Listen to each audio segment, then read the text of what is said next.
नमस्कार दोस्तों इस भारतवर्ष में हर एक आदमी खुद को श्रेष्ठ बताने की कोशिश करता रहता है और ख़ास करके यहाँ पर कुछ ब्राह्मणवादी पाखंडवादी लोग जो खुद को श्रेष्ठ घोषित करने में लगे रहते हैं और हमेशा से ही यहाँ पर कार्य किया करते हैं। आपको मैं बताना चाहूँगा, संविधान लागू होने से पहले यहाँ पर एक ग्रंथ चलता था जिसका नाम मनुस्मृति था और मनुस्मृति में हमेशा के लिए ही ब्राह्मण को सर्वश्रेष्ठ कहा गया और यहाँ तक कि ब्राह्मणों की श्रेष्ठता का बखान किया गया है। और ये मैं नहीं कहता, यहाँ पर तो बड़े बड़े कथावाचक कहा करते हैं। क्या कहा करते हैं आप सुन सकते हैं। ब्राह्मण लात हरण के ही ब्राह्मण ही युद्धवंश उजारो, ब्राह्मण शोक समुद्र लियो, ब्राह्मण ही क्षत्रिय दल मारो, ब्राह्मण पैठ पताल चलो, ब्राह्मण ही 60,000 जारियो, ब्राह्मण से मत बैर करो, कोई ब्राह्मण से परमेश्वर हारो।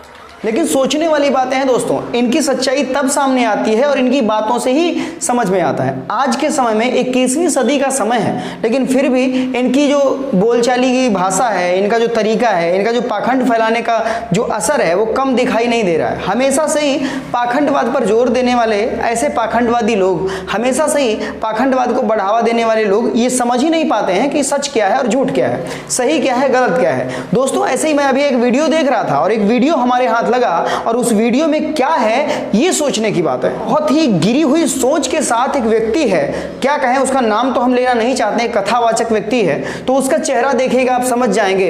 तो क्या होता है ना, ज्ञानपेल बाबा 2 उनको कहते हैं क्योंकि दूसरे ज्ञानपेल बाबा वही हैं। वो क्या कहते हैं आप समझिएगा, कहते हैं यहाँ पर जल बासा नहीं होता है, यहाँ अग्नि बासा नहीं होती है, यहाँ गाय का दूध बासा नहीं होता है और यहाँ पे ब्राह्मण भी बासा नहीं होता है। ब्राह्मण बासा का मतलब समझते हैं? हाँ, आपको बताते हैं ब्राह्मण भाषा इसलिए नहीं होता है इनके कथन के अनुसार। रीजन क्या है? वैसे तो हम ब्राह्मणवाद पाखंडवाद का टोटली विरोध किया करते हैं, सोचने वाली बातें हैं क्योंकि हम ब्राह्मण के विरोधी नहीं हैं, लेकिन ब्राह्मणवाद के जरूर विरोधी हैं क्योंकि ब्राह्मणवाद वो होता है जो आपस में छुआछूत, खुद को श्रेष्ठ और दूसरे को नीच बताने का काम किया करता है। तो ऐसा ही यहाँ पर ये माहौल चला रहे हैं। भाई साहब क्या बोल रहे हैं आप इनकी बातें खुद सुन लीजिए। दूध बासा नहीं होता, अग्नि बासी नहीं होती, मंत्र बासा नहीं होता और ब्राह्मण भी बासा नहीं होता। हाँ सुन लिए ना, ब्राह्मण बासा नहीं होता है। अगर वो कहीं पे खाना खा के भी आ गया हो तब भी अगर आपके यहाँ पे खा ले तो आपके पुरखे जो है ना वो तर जाएंगे। इनकी बातें फिर सुनिए जरा। 4 जगह जी के आ गया हो, 5वीं बार आपके घर में आकर के जी मिले तो भी उस श्राद्ध का पूरा ही फल मिलेगा।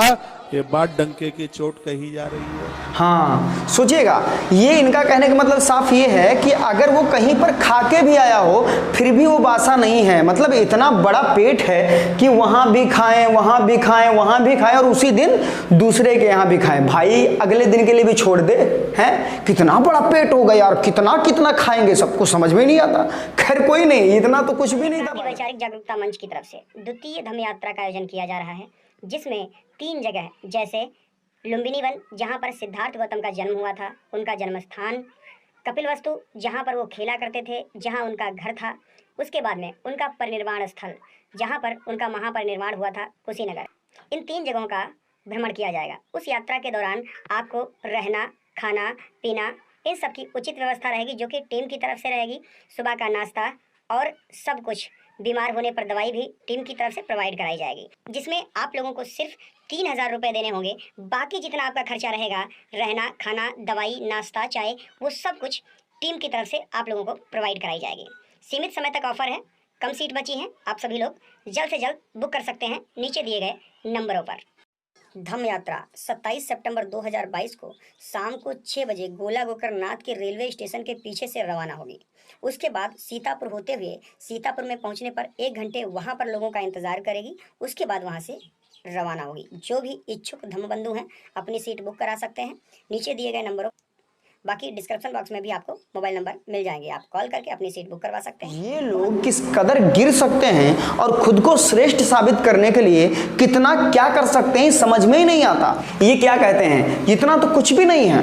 और सुनिए क्या बोलते हैं। और पुरखों ने जैसे उसका दर्शन कर लिया, पुरखे तो उसी से तृप्त हो जाते हैं। श्राद्ध काल में तो ब्राह्मण के दर्शन मात्र से तृप्ति मिलती है।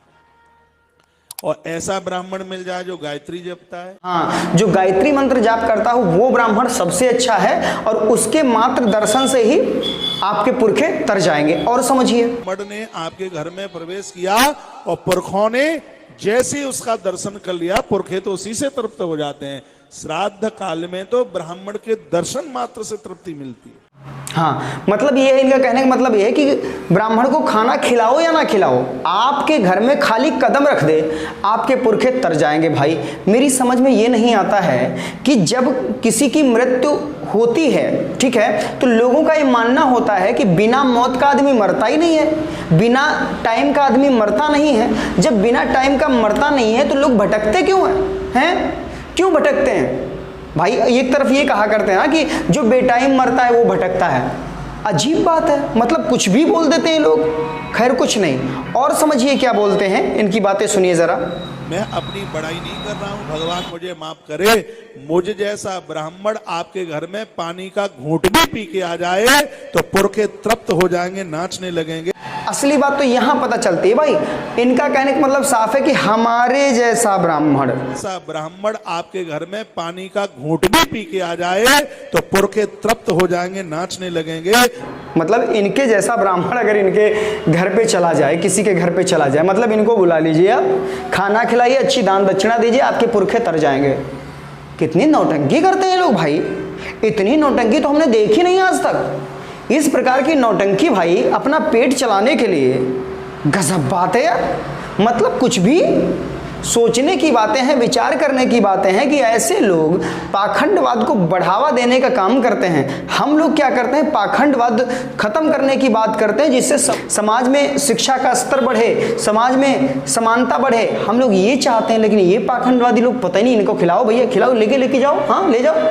सोचने की बातें हैं। ये लोग अपना पेट भरने के लिए किसी को भी नीचे गिरा सकते हैं। आप समझिए, आप विचार करिए, ऐसे लोगों का कड़े तरीके से विरोध करिए, क्योंकि ये लोग वही लोग हैं जो समाज में कुरीतियां फैलाते हैं, छुआछूत फैलाने का काम करते हैं और बोलते हैं हम जैसे लोग अगर आपके घर में चले गए तो आपके पुरखे मात्र दर्शन से ही तर जाएंगे।